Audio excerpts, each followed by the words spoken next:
మన ఈ మధ్య నా వెన్నునొప్పి కోసం మా ఫిజియోథెరపిస్ట్ దగ్గరికి వెళ్ళినప్పుడు ఆయన జోన్ 2 ఎక్సర్సైజ్ మొదలు పెట్టండి అన్నారు. అప్పుడు ఈ జోన్ 2 ఎక్సర్సైజ్ అంటే ఏంటో నేను తెలుసుకున్నాను. మీలో చాలామంది ఈ పేరు వినే ఉంటారు, కానీ అర్థం తెలిసి ఉండకపోవచ్చు. దీని గురించి వాళ్ళు మీకు చెప్తాను. వ్యాయామం చేసేటప్పుడు గుండె రేటు ఆధారంగా వ్యాయామ తీవ్రతను వేరువేరు జోన్లో విభజిస్తారనమాట. జోన్ 1 అంటే చాలా తేలిక కదలిక, నెమ్మదిగా నడవడం లేదా వార్మప్. ఈ జోన్లో చక్కగా మాట్లాడుకుంటూ పాడుకుంటూ కూడా వ్యాయామం చేయవచ్చు. ఇక రెండోది మధ్యస్థ తీవ్రత, వేగంగా నడవడం లేదా సులభంగా సైకిల్ దొక్కటం.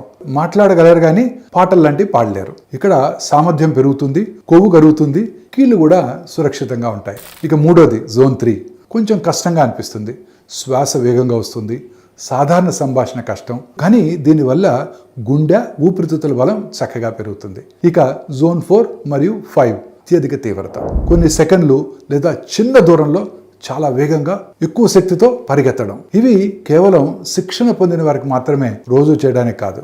సో చాలా మందికి, ప్రత్యేకంగా వెన్నునొప్పి లేదా జీవనశైలి సమస్యలు ఉన్న వారికి జోన్ 2 అత్యంత సురక్షితమైన, సులభంగా ఎక్కువసేపు చేయగల వ్యాయామ స్థాయి.